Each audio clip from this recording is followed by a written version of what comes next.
Salut tout le monde. Voilà, ça va faire 3 semaines maintenant que je suis en prépa. Comment ça se passe? Alors, bon, en vrai pour l'instant ça va pas trop commencer. On est encore tranquille, on n'a pas fait grand chose. Enfin, on avance, mais bon, disons que bon, ça serait mentir de dire qu'on n'avance pas puisque en au moins 3 semaines, on a genre fait, je sais pas, genre tout programme de speed terminal en maths, il serait passé en 3 semaines là. En gros, en termes de taille de cours. En fait, ce qui est super bizarre comparé à la terminale, c'est qu'on a 0 exercice dans le cours. Enfin, c'est vraiment, quand tu as 2 heures de cours, tu as 2 heures de cours nouveau où tu apprends un nouveau truc et t'as pas genre 1 heure d'exo avec 1 heure de cours très lent en plus, parce qu'il faut expliquer à tout le monde. Là, vraiment, la prof, elle trace. Et genre, aujourd'hui, on a eu par exemple une alerte incendie.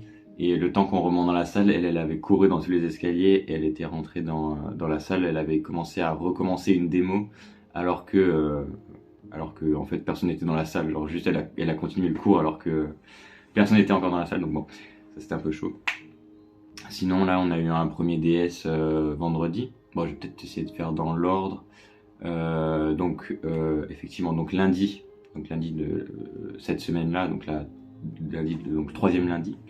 J'ai eu ma première colle en physique. Alors moi j'ai jamais fait physique comme vous savez. Bon finalement en fait peut-être que c'est pas plus mal de jamais avoir fait physique parce que moi j'appréhende pas la matière. J'ai eu 19 sur 20 avec un prof qui, bon c'est pas un prof super vénère mais c'est un colleur qui est quand même pas reconnu pour faire des compliments ni pour donner des super notes, donc 19 pour une première colle. Je sais même pas pourquoi j'ai pas eu 20 parce que en fait pour ça, je sais pas si vous savez comment ça fonctionne, mais en gros on est 3, donc on a un trinôme de colle, on est 3 au tableau et chacun a un exercice. Et donc il y a un exo de cours et après le prof te donne un exercice comme ça. Et en gros moi j'avais fait tous les exercices, genre j'avais fini toute la banque d'exercices qu'il avait préparé pour la colle. Et il m'a même dit qu'il avait jamais vu ça et tout. Bon, je sais pas si c'est vrai. Mais en tout cas, voilà, donc j'ai eu 19. Très content de moi, j'étais quand même vachement surpris. Même si je m'étais effectivement, bon, j'avais travaillé, je m'étais préparé pour la colle, donc je savais que je maîtrisais, mais de là à avoir 19, je sais pas. Voilà. Ensuite, bon après, il s'est pas passé grand chose, hein. Mais donc vendredi là, on a eu notre premier DS de maths. C'est pareil, je savais, je m'étais préparé. En plus, franchement, je fais à peu près que des maths quoi. Vu que j'aime vraiment beaucoup les maths, genre je fais vraiment que des maths tout le temps. Dès que je peux faire un truc, je fais des maths. En tout cas quand je veux travailler, je travaille presque que des maths. La physique ça me fait vraiment chier. En fait j'aime bien la physique hein, mais c'est juste que genre je m'amuse pas quand j'en fais. Alors que quand je fais des maths, j'adore. Je trouve ça trop fun d'en faire. Donc je masterise plus les maths que la physique. Donc le DS, ça s'est super bien passé. Dans ma classe, je considère que je suis quand même dans le meilleur tiers, je dirais. Donc en gros, vu qu'on est 45, je dirais que je suis dans les 15 premiers. Je sais pas si je suis plus, de toute façon on verra au premier DS, mais ça va même pas rien dire, mais donc pour vous dire. Et je considère que les premiers, genre les meilleurs de la classe, ce qui veut toujours rien dire puisqu'on se connaît pas vraiment encore, c'est juste une impression que j'ai. Que tout le monde a d'ailleurs sur ce genre de personnes là, on est à peu près tous d'accord pour dire que c'est eux qui vont majorer toute l'année. J'ai à peu près fait la même performance que ce mec en tout cas auquel je pense. Donc peut-être ça veut rien dire, mais en tout cas j'étais vachement content parce que quand je suis sorti de l'épreuve j'avais fait tous les exercices et j'avais pas pu juste conclure la dernière question du dernier exercice. Bon, si ça vous intéresse, peut-être que je peux vous donner le sujet, je l'ai encore je pense, oui, voilà. Donc ça pourrait, si ça vous intéresse. Voilà. Ensuite, voilà. Ah oui, en anglais. Je sais pas si j'avais parlé de ça dans la première vidéo, mais je pense pas puisque c'était avant la rentrée, donc j'avais pas encore eu cette appréhension là. Quelque chose que je pensais pas, c'est l'anglais. En fait, je pensais pas être aussi mauvais en anglais. Donc, alors moi, je me suis fait des amis, heureusement, j'ai envie de vous dire. Donc, principalement, je traîne avec deux personnes. Il y a une bulgare et un grec. Donc déjà, ça c'est marrant quand même. Mais donc les deux, ils viennent d'un pays différent, donc déjà ils parlent leur langue, ils parlent le français et ils parlent aussi très très bien l'anglais. En fait, ils sont trilingues, on pourrait dire. Je sais pas si ça se dit trilingue ou ça c'est un autre nom, mais bref.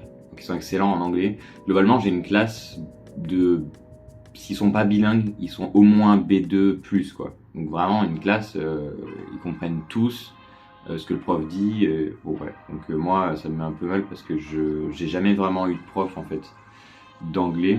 Ah, si mes profs d'anglais voient ça, je sais pas ce qu'ils vont dire, mais à part en seconde où j'avais une prof qui était un peu, genre une vraie prof quoi, finalement, une prof qui te fait une interro sur les verbes irréguliers, une prof qui te fait apprendre la conjugaison, la culture anglaise et tout. Le reste du temps, en première, j'ai eu et en terminale, j'ai eu des profs qui étaient vraiment très mauvais en anglais en fait. C'est pas forcément qu'ils étaient mauvais en termes de pédagogie, parce que je considère quand même que mon prof de première était extrêmement bon en pédagogie, mais il était mauvais en anglais en fait. Genre c'était pas un prof d'anglais, c'était un, je sais pas ce que c'était, mais c'était pas un prof d'anglais. J'espère qu'il va pas voir cette vidéo quand même. Mais donc j'ai pas du tout évolué en anglais. Pour vous dire, on faisait des évaluations sur l'heure en première. Donc c'est normal d'avoir 20 de moyenne du coup, puisqu'on fait des trucs vraiment très simples. En terminale, c'est pareil, j'espère pas que voir cette vidéo, mais j'étais meilleur que la prof. Voilà, je dirais pas que j'étais meilleur que la prof, mais en gros, que ce soit moi ou elle en tant que prof, on aurait fait le même programme et avec la même vitesse, tout pareil quoi. Il n'y avait pas une maîtrise de l'anglais. Pour vous dire, mon prof de maths m'a dit que parfois elle allait lui demander du vocabulaire. Donc bon, j'espère pas faire des embrouilles comme ça, bref. Donc du coup, moi, mon niveau d'anglais, il est vraiment très très très très bas. En plus, j'ai jamais eu l'expérience que mes camarades ils ont, c'est-à-dire parfois ils avaient des amis sur la PS, ils étaient en vocal, ils parlaient en anglais alors qu'ils avaient 10 ans. Du coup, ils sont bilingues depuis presque 10 ans, quoi. Enfin, moi, j'ai pas eu ce genre d'expérience-là, donc forcément, l'anglais, c'est pas quelque chose que j'ai vraiment masterisé quand j'étais au lycée. Genre l'anglais, déjà j'avais des 20, j'avais presque 20 de moyenne alors que j'étais une brêle, mais parce qu'en fait j'étais meilleur que la prof, donc qu'est-ce que tu veux qu'elle me mette moins que 20? C'est pas possible. Donc, je croyais vraiment être pas mauvais en anglais quoi. Sur mon attestation de fin de lycée, il y a marqué B2. Donc moi je pensais avoir un niveau B2. J'arrive et je comprends rien. Enfin, je comprends, si en vrai je comprends. Bref. Donc je me sens un peu mal de pas être aussi bon en anglais. Du coup j'ai mis une priorité, c'est vraiment de devenir bilingue avant la fin de l'année. Je sais pas si je vais y arriver. En tout cas, là j'ai l'impression que ça part plutôt bien. Tous les matins, je me suis fait une petite routine. J'essaye de lire quelques articles sur la BBC, CNN, Washington Post. Enfin, des articles en anglais, quoi. Dès qu'il y a un mot que je comprends pas, je le note. Et puis, je le mets dans des flashcards le soir. Comme ça, tous les jours, je révise tous les mots. Là, je dois en avoir peut-être une trentaine d'expressions. Que tous les jours, j'en rajoute genre 5 ou 6 ou 7. Enfin, ça dépend vraiment de si jamais j'ai compris ou pas l'article ou les articles que j'ai lus dans la journée quoi. Mais j'ai l'impression que ça avance plutôt vite. Moi je faisais beaucoup de volets avant d'arriver en prépa, donc évidemment c'est compliqué de perdre les habitudes qu'on avait, surtout quand c'est un sport qu'on aime beaucoup. Du coup dans ma résidence il y a en gros un énorme groupe d'Erasmus, moi, ce qui je pense que c'est assez commun dans les résidences. Bref, donc il y a pas mal de volleyeurs qui viennent d'autres pays, donc forcément on parle en anglais. Et dimanche là, hier, donc parce que je tourne la vidéo le lundi 23, dimanche j'ai fait un petit match de volley avec les étudiants étrangers et franchement c'était la première fois que je parlais en anglais avec des gens et c'était fluide. Genre je pouvais parler, je pouvais exprimer ce que j'avais envie de dire. Bon évidemment il y avait des trucs que j'arrivais pas à dire mais c'était pas ça empêchait pas le dialogue. Et ça vraiment c'était la première fois que je vivais ça et je trouvais ça vraiment très intéressant en fait, de pouvoir parler dans une autre langue, de pouvoir exprimer des choses, de pouvoir comprendre ce que les autres expriment, c'était très satisfaisant. Donc voilà, et en parlant en anglais, demain, mardi, midi, 12h-13h, colle d'anglais, super, je n'ai toujours pas compris la méthodologie. J'ai un dossier de 24 pages avec, 24, 25, je sais pas combien c'est exactement, mais 25 pages pour expliquer la méthodologie, comment faut faire, est-ce qu'il faut faire des exemples, comment tu les introduis et tout. Je ne la comprends pas, donc je sais pas comment faire. Le texte que la prof m'a donné parce que je sais pas si c'est comme ça dans votre prépa ou si ce sera comme ça ou si ça a été comme ça, mais moi, le premier qui passe, en fait, le texte il le connaît à l'avance, il fait une colle à la maison, ça s'appelle, et donc forcément il est noté en conséquence, hein, il va pas avoir le même barème que quelqu'un qui prépare en 20 minutes comme normalement il faudrait. Donc là j'ai le texte, et le texte en fait je le trouve juste très très peu intéressant, mais c'est au-delà du fait qu'il soit pas intéressant, c'est il est vide de sens. Ah, c'est surtout ça qu'il faut dire, c'est-à-dire qu'il est vraiment vide de sens. Même en français, je pourrais pas tenir 10 minutes en faisant une synthèse et un commentaire, parce qu'il y a rien à dire. Vraiment, il n'y a rien à dire. Genre, c'est juste, ça traite de comment faire de la viande sans tuer des animaux. Donc, en gros, ils prennent, c'est une espèce de présentation d'une entreprise qui fait de la nourriture animale à partir de cellules animales qui se multiplient entre elles et ça crée de la viande, en gros. Et du coup, ils tuent pas des animaux parce qu'ils génèrent de la viande à partir de cellules animales préexistantes. Bah, c'est tout, en fait. Il y a juste marqué ça, quoi. Ok, il y a plein de choses à dire au-delà de ça, mais dans la synthèse, il n'y a rien à dire. Dans le commentaire, il y a un peu plus de choses à dire parce qu'il y a toujours un sujet de débat. Je pourrais toujours donner des exemples, je pourrais toujours expliquer des trucs. Et encore, avec mon niveau d'anglais, hein, je vous rappelle, je suis pas bilingue. Mais je peux concevoir de faire un commentaire autour de ça, des arguments, des exemples et tout. Mais alors la synthèse, faire une synthèse sur ça, le document il doit faire une trentaine de lignes. Enfin, il fait une page A4, quoi.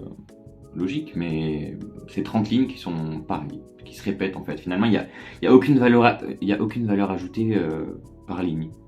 C'est comme s'il y avait une ligne avec un fait, le même fait, mais présenté autrement, avec aucune nuance, hein, c'est juste qu'il est présenté autrement. Donc voilà, donc je sais pas comment je vais faire pour demain. Est-ce que je vais gérer, est-ce que je vais pas gérer? Bon, de toute façon, j'espère vraiment pas une bonne note.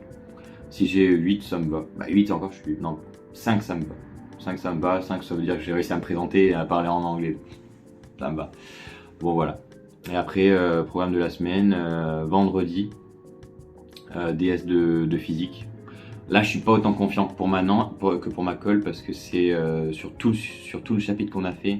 Bon c'est optique géométrique, c'est pas dur, hein, mais c'est juste qu'il y a certains trucs que j'ai pas tout compris. Donc bon, on verra bien, de toute façon je vais bosser pour. Et voilà, bon la vidéo commence déjà à être un petit peu longue, donc je vais faire une petite... je vais couper, puis peut-être à la prochaine, dans 2 semaines, dans 3 semaines, je sais pas, peut-être dans 1 mois, quand j'aurai besoin d'en parler finalement. A plus!